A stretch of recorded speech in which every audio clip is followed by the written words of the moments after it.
Hello boys and girls, and welcome back to the next episode of Let's Play Crusader Kings 2 as Below Zero. This is your host Shenner, and yeah, that's a fucking fantastic name, Below Zero, because, you know, it gets cold in Russia. Do you get it? Oh man, you guys probably don't get it. Anyway, Teutonic Order has spawned. It's 1223. They have their own little lands here that was given to them by Hungary. Hungary had all of this, all the way out to the border here. And they still have one little province here. And they gave up most of that to the Teutons, for some reason. But, no, whatever. The Ilkhanate has invaded. These are one of the Mongols. No sign of the Golden Horde yet. Not a whole lot going on in the Middle East. Sanaa is independent from Abyssinia. I'm not sure how long that's going to last. Mosul and the Arabs and all that sort of shit. Scotland led a successful crusade for Jerusalem. Good for them. Crete is independent from the Byzantines, and they've taken over Alexandria. And, yeah, Hungary looks freaking impressive. Denmark took over Croatia and Poland. That's kind of cool. Bohemia is trying to get independent from the HRE. They're almost there, 94%. They'll get it. Sweden and Norway both looking good. Ireland has formed. That's news. They're having some internal strife, but whatever. They formed. Scotland has taken over part of England. Good for them. And what about us? Well, I'd say things are going pretty good in the land of Aquitaine. In the last, was it been about 40 or 50 years, we have taken over France through marriage. Let's see, we are King Banat II, the Great of Aquitaine. And if you go back to our old guy, remember the guy with the huge beard, King Ponce? Well, he was married to a bitch that had a claim on the Kingdom of France, Antoinette. She was a bastard child, bastard.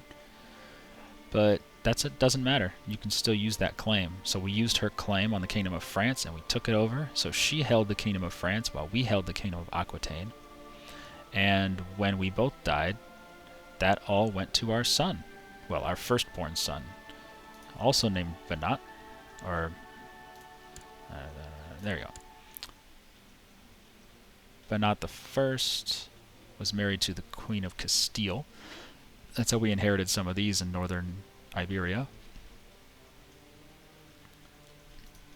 And then Ponce, and then another Banat, or Bernat. Whatever, I don't know how to pronounce that. Bernat, whatever. And let me tell you what's been going on. We had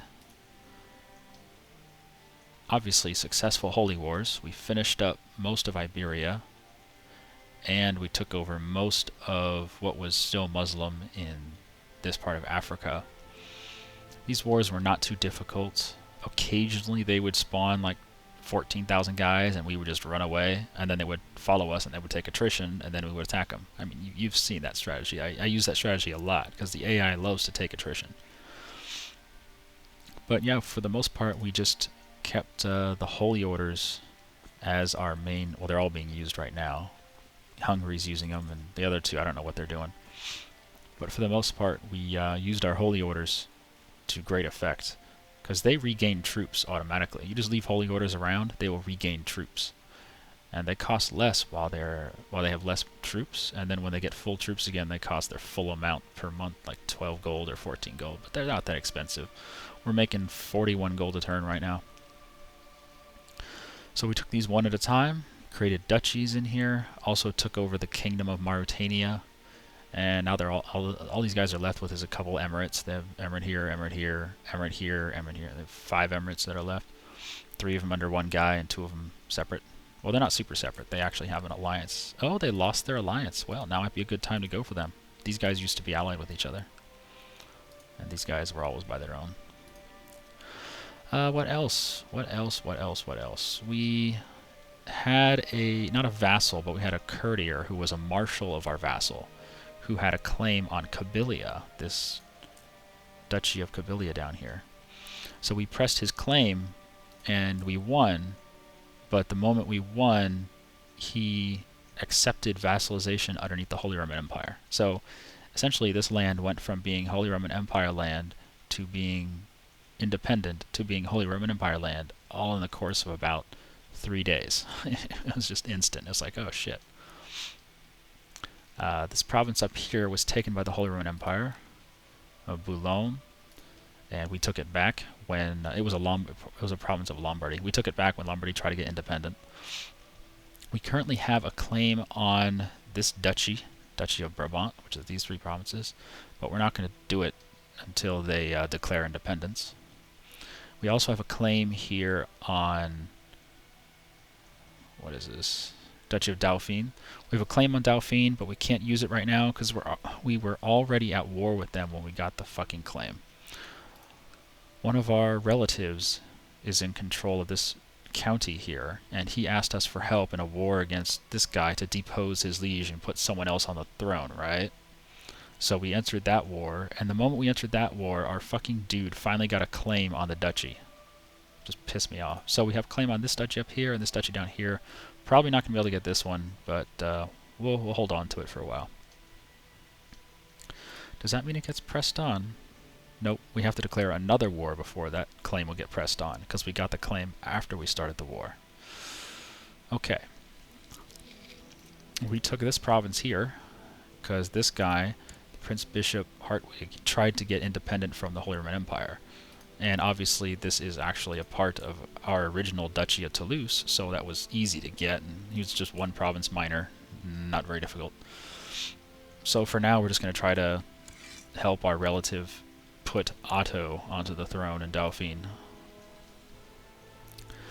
What else? Well, let me tell you something. We are wheelin' and dealin'. We are scheming on a high level. Some of it's panning out, and some of it's not panning out. We had some problems with our mom up here in France. Our dad died first. Mr. Beardman died at 65. He died in 1198. He died first. So we took over the Kingdom of Aquitaine and a lot of other shit. And we started pressing some wars down here.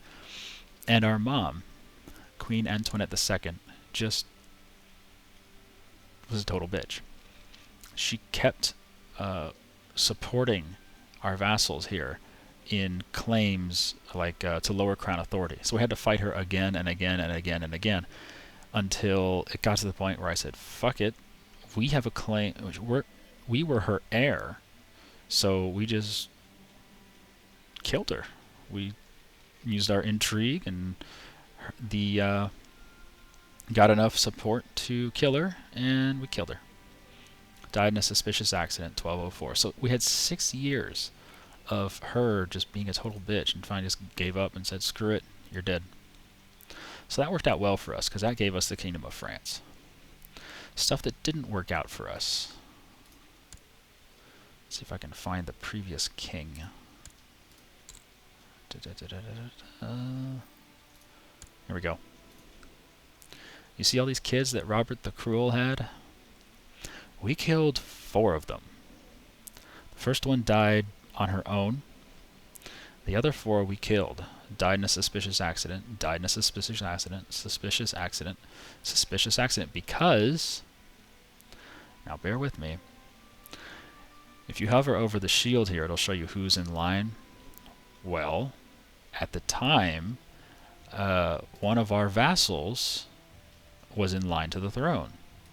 He was second in line. So we figured if we kill the guy who's first in line, then our vassal will eventually take over, right? So that first son was first in line, so we killed him. And then we were first in line. We're like, cool, we're going to take over the Kingdom of England next time. And then, or we're going to put our vassal in the Kingdom of England. Same thing. We were going to make a huge impact. It wasn't even a relative or anything, but it was going to be a big difference. And then the king had another son. And it's like, damn it. So we killed that son too, and then we were back in first in line. And then the king divorced his wife, got a new wife, and had 2 more sons with her. So we killed both of them. But by that time, the people, was it Bareford, or see if I can find the duchies here. Duchies, please. And it wasn't Lancaster. Hereford and Bedford. Yeah, Hereford and Bedford both revolted at the same time, which is some of these provinces here and in these areas over here. Except they have more land than just that. And the king was forced to abdicate. So, despite our efforts, despite getting first in line and wheeling and dealing and plotting and scheming, we wound up getting nothing because they had to abdicate some other douchebag from a different house or a different duchy. Oh well. What else has been going on?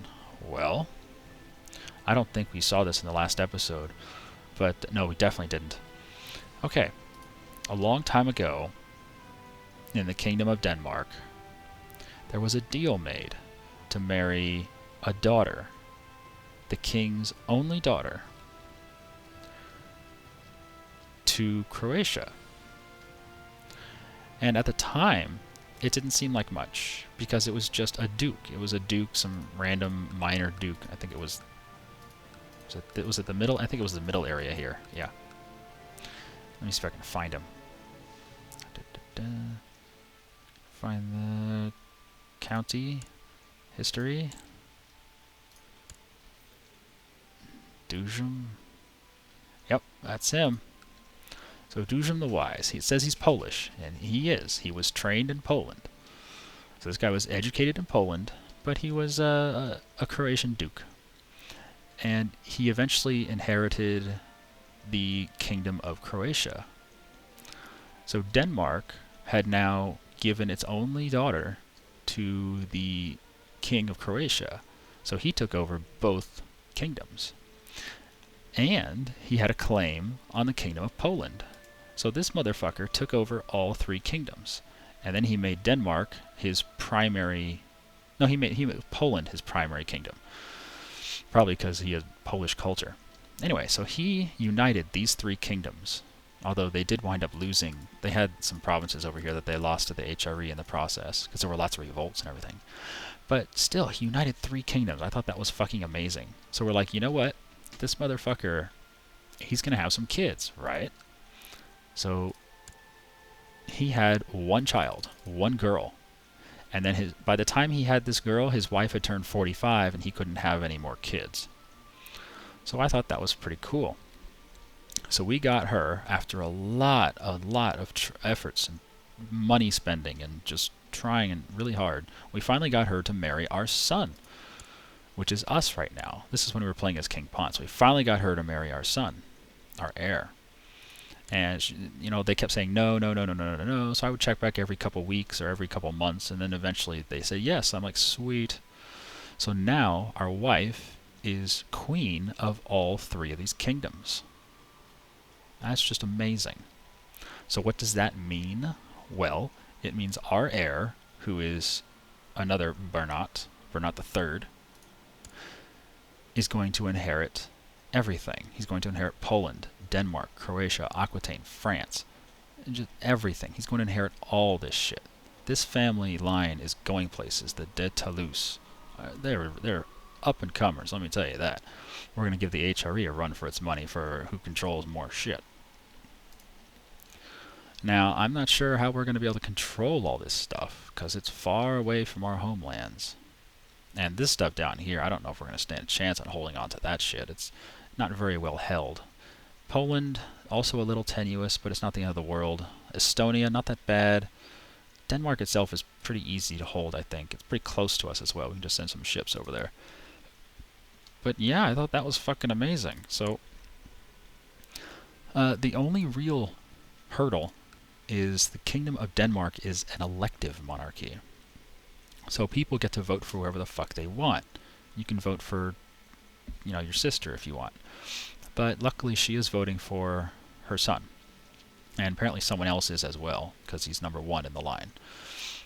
The issue I had was our daughter was actually getting voted for the Kingdom of Denmark, while our son was getting the I don't want to say de jure. These other monarchies are primogeniture, so the son gets control more easily. So in Poland, he was first in line. If we go to Croatia, you can see it's it's Gavelkind. Well, whatever. He's still first in line. Bernat is first in line, and then Niccolo, and then Juliana. Those are our children. But if we go to Poland, oh, it's Gavelkind as well. Ugh, I thought they were primogenitor.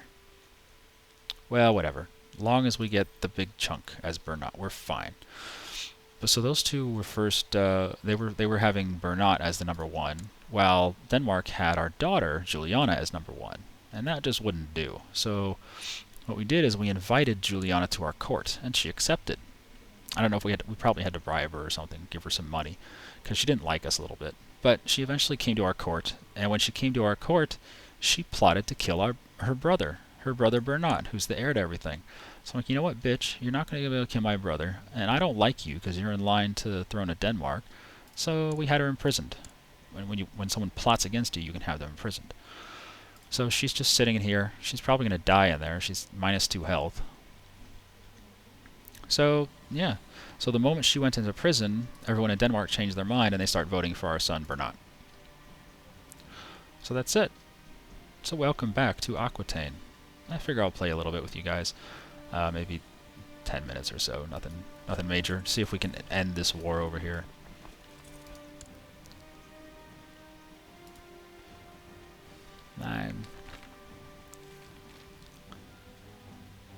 Yeah, so Hungary gave more land to the Teutons now. I don't see which... Ormsk? Sorry, I don't know where Ormsk is.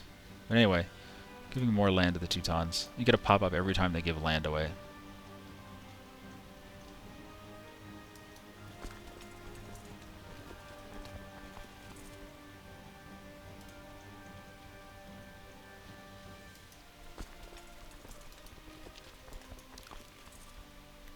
But that is the state of things. I am hoping that Brabant will rebel, because then we can try to annex them before the Holy Roman Empire can get over there. And I'm hoping we'll have enough time to go back to war with these guys again after we finish this stupid war. But no guarantees. And we'll eventually get these guys down here. There's just no rush. I mean, this is going to be easy pickings, you know? Oh yeah, and this shit happened. So there once was a Count of Narbonne. Yeah. Hungary gave more shit to them. There once was a Count of Narbonne. In Narbonne, there was happiness. But there was one problem. The king had this stretch of land, all of this under his direct rule, and he had Melguil, I guess that's how you pronounce it. But Narbonne was not under his rule. It was a vassal of his, but he wanted it for himself. So the king plotted, revoke the county or whatever. So he plotted to revoke the county of Narbonne. And enough people backed him that he could try to execute his plot. And execute doesn't mean kill anyone for that plot. You just demand the land. Well, the guy said no, the guy revolted, and then the guy died. I mean, he literally died like 2 days after he revolted. So that made... he also had Urgell. So that made Narbonne and Urgell a separate... not empire, but a separate country, essentially.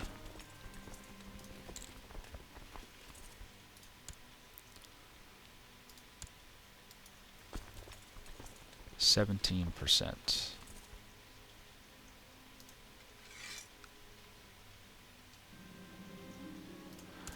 And as a separate entity who is part of, they're considered a de jure part of our realm. Since they're considered de jure, we can go to war with them, and when you go to war with them for a de jure place, you can take them over directly.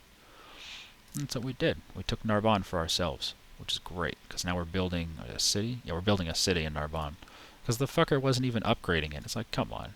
If I'm going to let you have it, you better upgrade it. And he wasn't doing shit with it, so fuck him. And that's the end of the story. It's a good story, I know. Why is our king leading the battle here? No, don't kill the prince. Hey, yeah, they're favoring our son to the Kingdom of Denmark. Thank you. Ugh. Here's 20 bucks and your plot. Oh, it's our brother. No wonder. Yeah, if both of our sons die, which I guess is possible, then our brother would be next in line. This guy. Arrgh. Yes, yes. Would you guys finish up your damn war? They have an excommunication war going on. It's just taking forever. So yeah, we've been marrying around trying to find cool stuff to do. Well, easy ways to get new land, I guess is a better way to say it. One of the things we did, if you can see here, if we go to direct vassals, this is all controlled by one guy, Valois, and this is all controlled by one guy, Anjou. And this is controlled by Auvergne, and Auvergne also has these 3 provinces for some damn reason. So what I've wanted to do, it's not that easy, what I've wanted to do is to revoke one of their claims, like either on a duchy or a specific province, specific county or whatever, and then give that to somebody else so it would make everything more even. So he could have this duchy, and someone else could have that duchy, and someone else would have this duchy, and someone else would have that, etc. Make it more even, more balanced, so nobody has too much power. Well, that's like a multi-step process. So the first process is to raise all their raise all their levies. So we raised all this guy's levies until he got pissed off. And when they get pissed off, there's a chance of them revolting. So that's where we are. He's at 9% revolt chance, and it's climbing. It was at like 2%, so it keeps going up. That's what she said. And if it gets high enough, he'll revolt. And then when they revolt, you can imprison them, or you can revoke one of their claims. So we'll do that. We'll give the duchy of county of... No, I don't want the county. I want the duchy. When he revolts, we'll give his one of his 2 duchies away to somebody else, somebody more deserving. In the meantime, can we end this damn war? I hate how we have no... There's no way we can discuss anything about this war. Our grandson needs a guardian. This is our daughter's son, the one that's imprisoned. Well, he's Russian right now, and he's Orthodox. So we need to educate him properly. Let's find someone who's good at stewardship. Oh, you're a genius. Yes. Yes, yes, yes. And hopefully you'll stop being Russian. You might even get converted as well. Yeah, unfortunately we had no choice on who our daughter married, because our daughter was over here in the court of our wife for the longest time. And you can't invite them to your court until they become an adult. Oh, that's the province that they gave away to the Teutonic Order. Rin Desert.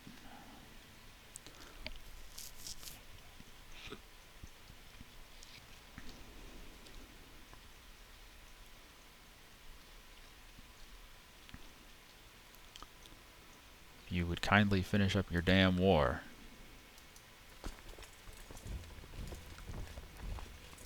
Oh, 10,000. I'm just going to see if I can siege there. If not, I'm just going to back out. I cannot siege there. Will you please siege there? No. Alright, I'll just get out. Don't need to take attrition. And we finished a city construction. Oh, we finished 3 things. A city, and a temple. Good for us. So let's give some of those away. Certainly give the temple away.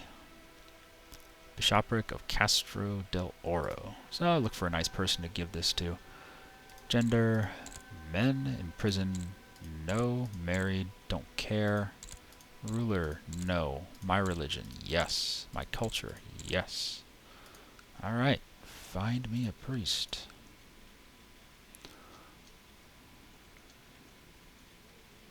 Courtier. He's ugly.